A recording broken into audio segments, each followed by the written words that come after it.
We are now joined by UFC featherweight Ricardo Lamas. Ricardo, thank you for the time today, sir. Thank you. We will take the first question from Gabriel Gonzalez with Cageside Press. Hello, Ricardo. You've been prepping for a ground specialist in Hall. Now you're booked against another opponent. Can you just talk about the stylistic adjustments? Yeah, I was prepping for a ground opponent, but I wasn't neglecting other areas. So just like every camp, I train for just about anything and feel prepared no matter who they put me in there with. Is there more pressure because it's his UFC debut? I mean, you're the vet, you're the former title challenger. Just that added pressure to, hey, show that there are levels to the game, so to speak? There's pressure for every fight. That just comes with the sport. It comes with the job. So learning how to deal with it is what I've done since day one. So I don't think it's going to be any different from any other fight. I know he's a newcomer. I know he's going to be trying to prove to people that he belongs here, and I'm going to be trying to prove to people that there are levels to this game, just like you said. You've had a bit of a layoff between fights. What did you work on in the time between in terms of becoming a better fighter? I kept training the whole time, just constantly trying to experiment with things, and focused on my business, UFC gym in Naperville, and that was about it. Final question. What does Bill bring as an opponent that makes him dangerous?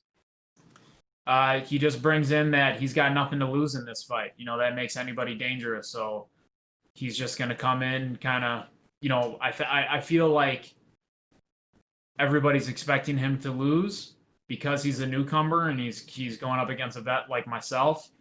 And I need to be wary of that and just stay technical, stick to my game plan, and just adapt to whatever he brings in the cage. Thank you, Ricardo. You're welcome. We will take our next set of questions from Jim Varsalone with the Miami Herald. Thank you, Ricardo. I'm curious about this pandemic and the training. You mentioned Illinois. Did you do any training in Miami or South Florida, or just stayed up by the home base? Yeah, I went down and spent 2 weeks in Miami. These last 2 weeks, right before I came out to Las Vegas. It was about 2.5 weeks. So normally I do 4. I cut it a little short just because it was kind of a COVID hotbed down there. But while I was there, we were really careful with the training, with who I was training with. And, it worked out. I passed the first COVID test. So happy about that. And besides that, it was kind of just normal business down there. How long in your time have you been training in Miami too? And what brought you to Miami to train? So back in 2009, it was just kind of by chance. We went down there. I was in the middle of a camp back when I was fighting in the WEC. It was around the October time. So weather was kind of breaking in Chicago, getting a little cold. And we decided to go down and train in Miami for a week just to kind of get away. Ended up at a gym called MMA Masters and got my ass kicked. And I was like, wow, that's what I need. So I kept going back and kind of met my trainers there. One of my best friends now, good training partner of mine, Louis Palomino. And then from that point on, I'd go down for every fight for a month before the fight. Ricardo, in South Florida especially, it's been like a hotbed down here as far as MMA. And we all hear about American Top Team, and they're doing great things. And Henry Hoof with Sanford MMA. Not too much we don't hear about Masters. And I'm just wondering if you just tell us a little more about Masters and how are they, and just you training there and bringing them up, and everyone there bringing MMA Masters up. Yeah, we ended up there. I felt like I clicked really well with the people training there and with my coaches. If you go down to Miami and you go to the local fight scene, Top Team, MMA Masters, back when Black Zillions was there, they were kind of all fighting each other. Those were the biggest fights that the local promoters were putting together. So they were kind of like the diamond in the rough, and I just felt like I kept learning every time I went down there and trained with them. So that's what made me keep going back. And who did you bring with you for this fight? Cesar Carnero, Daniel Valverde are my coaches from MMA Masters, and I brought my business partner in my gym, who was my former college wrestling teammate, and he helped me out a lot this camp with my conditioning and stuff. So Matt Kusher's his name. Hey, thank you very much. All the best. Thank you. We will take our next set of questions from Danny Segura with MMA Junkie. Hey, Ricardo. So obviously a lot going on in the world right now, and you yourself, you're obviously a husband, a father, you own a gym. And then, a week out, Ryan Hall falls out. What's sort of been your mindset in these last few days? Did you think they were able to find you an opponent? What's it sort of been like dealing with an opponent falling out and all that, plus everything that's going on right now in the world? Yeah, at first, it was just alarming because I didn't know if they were going to be able to find an opponent. And it sucks when it happens at that point where you're pretty much in your last week of camp or last pretty much few days of training. And then for something like that to happen is pretty devastating. It took me about 12 hours to process it and let it sink in and then kind of readjust my mindset. But once I did that, I was good. And I just kept training until finally they came back and said that Bill Algeo took the fight. So, thank you to him for taking it on such short notice and during these crazy times. Yeah, for sure. And we spoke a few months ago when Ryan Hall pulled out of the first booking, and then eventually that card ended up getting postponed. And you were pretty upset about him withdrawing from the bout. And now he withdrew a second time for this card.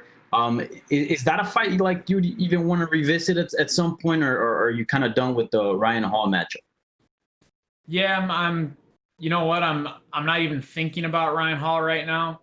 I'm 100% focused on Bill Algeo. So he's in front of me right now. He's who I have to worry about.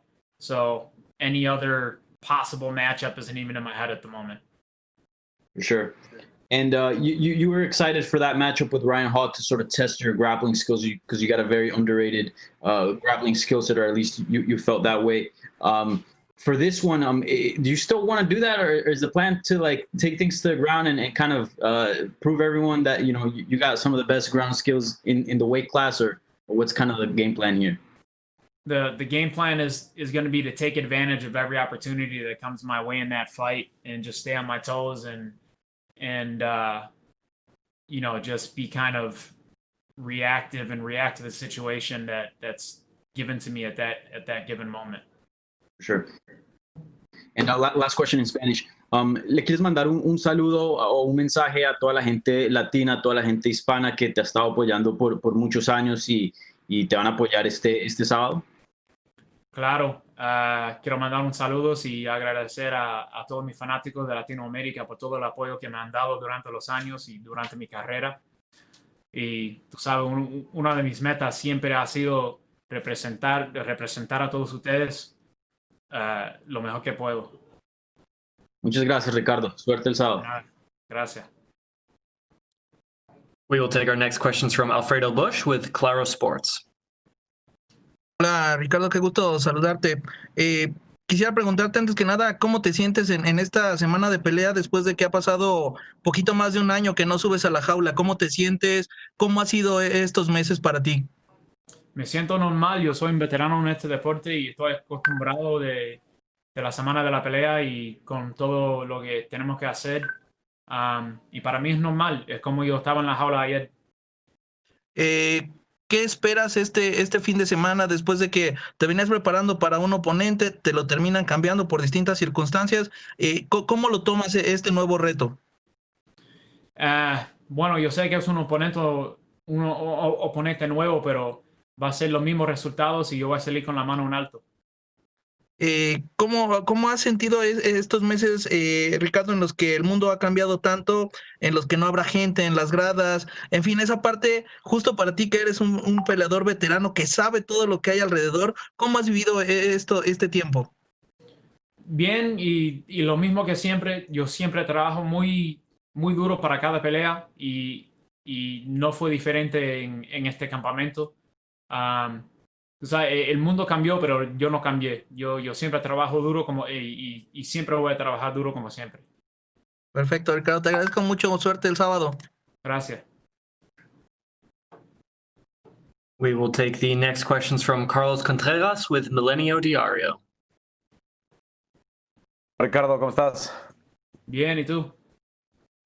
Bien, bien. Oye, parece obviamente que el cambio con tan corto aviso siempre es difícil, pero es una pelea que puede ser mejor para ti en el estilo, porque obviamente las peleas con Ryan Hall normalmente no son lucidoras, ¿no? Tienes que defenderte muy bien en el piso, sabes que siempre es una amenaza. Eso te puede ayudar un poco viniendo de una derrota, ¿no? Como lo que pasó con Calvin Kattar. Sí, yo creo que esto va a ser una ventaja para mí porque este oponente quiere pelear. Un tipo como Ryan Hall siempre está corriendo y tirándose en el piso, buscando el tobillo y tratando de hacer sus trucos de jiu-jitsu. Pero me gusta esta pelea más. ¿Qué has visto de Algeo en las pocas horas que has tenido, me imagino, de estudiar? Um, no sé, nada que nunca he visto antes. Yo sé que es un buen peleador y es completo, es un cinta negra de jiu-jitsu, tiene un buen stand-up. Lo único es que es un poquito más alto que yo y a veces es un poquito complicado pelear con gente más alto que tiene una alcanza más larga que tú, pero yo soy un veterano y yo lo hice antes en el pasado y estoy listo, estoy preparado. Los fans del MMA de muchos años que te vieron en la WEC y que crecieron con esta división, aunque bajaron de 155 a 145, te identifican mucho con esta generación, con Frankie Edgar, con José Aldo, que hoy están en 135. ¿Cómo los viste a los dos en esa división? Y no sé si imaginas llevar tu cuerpo hasta esta división en algún punto de tu carrera. Si yo quisiera ir a 135. Sí, primero cómo los has visto a Aldo y a Frankie, y luego si tú crees que tú pudieras. Sí, yo he visto a Aldo y Frankie y los dos pelearon muy bien en esa categoría, pero para mí no creo que sería posible. Si yo voy a ir a una categoría nueva, yo regresaré a peso ligero, yo creo. Pero para bajar a 135 libras, para mí no es posible. Muchas gracias, Ricardo. De nada. Thank you so much, Ricardo. That is all the time we had for you, sir. All right,